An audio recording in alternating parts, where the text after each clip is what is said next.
जय जगन्नाथ दर्शक बंधु आज आम कथा दुनियार सबुठारु रहस्यमय ह्रद विषय रे। आज पर्यंत जी भी ह्रद पाखक जाइए से पत्थर पलटि जाइए।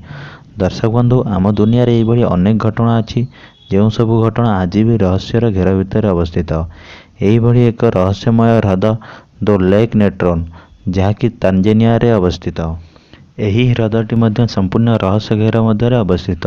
यही ह्रद विषय अधिक जानापी निक नामक जड़े फोटोग्राफर यही ह्रद पाखक जाइए, किंतु निक जो सब फोटो उठाई ताहा जानिले आपण आश्चर्य होइजिबे।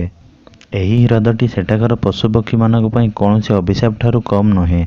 निक उठाइथिबा फोटो अनुसार एठाकार जीव माने पत्थर पलटि जाइछन्ति।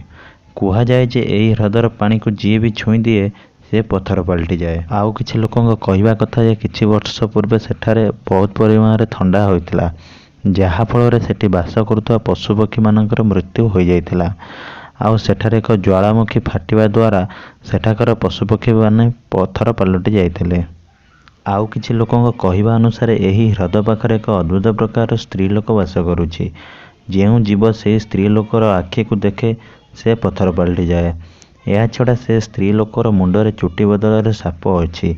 किछि लोक या विश्वास करुछन्ति तो आउ किछि लोक या गुजब बोली भावुछन्ति, किंतु आज भी से स्त्री लोकर भयर से ह्रद पाखक जीवाको लोक माने साहस करू नाहंती। किंतु प्रकृत रे से ह्रदर रहस्य कौन केही भी स्पष्ट करि पारि नाहंती। आउ से ह्रद निकट में अवस्थित से पत्थर सबू देखी आज भी कहीं से ह्रद पाखक जीवाको साहस करू नाहंती। दर्शक बंधु आशा करुच्ची आपण मानक वीडियोटी निश्चित भल लगी। जदि वीडियोटी भल लगला ताले वीडियो को लाइक करंतु, शेयर करंतु और चैनल को सब्सक्राइब करी घंटी को मध्य प्रेस कर नियंतु, जहा फल आपण मानक मिलिबो एई भली इंटरेस्टिंग वीडियो नोटिफिकेशन सर्वप्रथमे। दर्शक बंधु आपनकर बहुमूल्य समय दे एई वीडियोटी को देखिथिबारु आपनक दिनटी मंगलमय हेउ। जय जगन्नाथ।